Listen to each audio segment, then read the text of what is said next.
ایک نہر کے کنارے اونچی دیوار تھی جس پر ایک مصیبت کا مارا ہوا پیاسا بیٹھا تھا۔ یہ ایک مست اور بے چین عاشق تھا جو پیاس اور پانی کی طلب سے کمزور اور لاغر ہو چکا تھا۔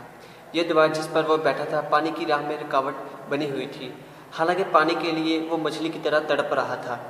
اس کی وہ دیوار پانی کی آڑ میں تھی اور پانی کے لیے اس کی دردناک فریاد آسمان تک جا پہنچی۔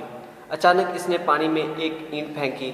طلب میں شدت تھی، اس لیے اس کے کان میں پانی کی ایسی آواز گونجی جس طرح کوئی دوست میٹھی اور پرلطف گفتگو کر رہا ہو۔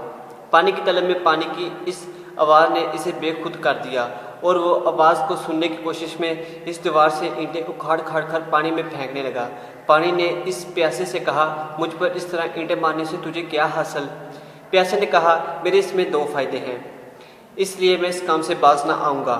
میرا اول فائدہ یہ ہے کہ اس طرح مجھے تیری آواز سنائی دیتی ہے جو پیاسے کے لیے ابر رحمت سے کم نہیں، اور جس طرح اللہ کی وہ گفتگو جو عین حضور نبی کریم صلی اللہ علیہ وسلم تک بغیر منہ کے پہنچتی ہے، یا ایسے حضور نبی کریم صلی اللہ علیہ وسلم کی خوشبو جو گناہ گار کو شفاعت کے وقت پہنچے گی۔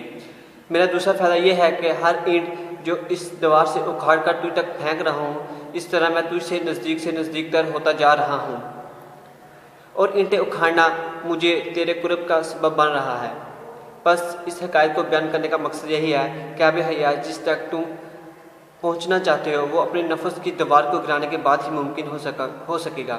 جس شخص میں محبوب کی طلب سچی ہوگی وہ اپنے نفس کی اس دیوار کو اینٹوں کو یوں ہی اکھاڑتا رہے گا، اور جو اپنے محبوب کی آرزو میں سچا ہوگا وہ اس آرزو پر زیادہ عاشق ہوگا، یہاں تک کہ محبوب کی راہ میں حائل دیوار گر جائے گی، پھر اس کی اور محبوب کے درمیان کوئی چیز حائل نہ ہو پائے گی۔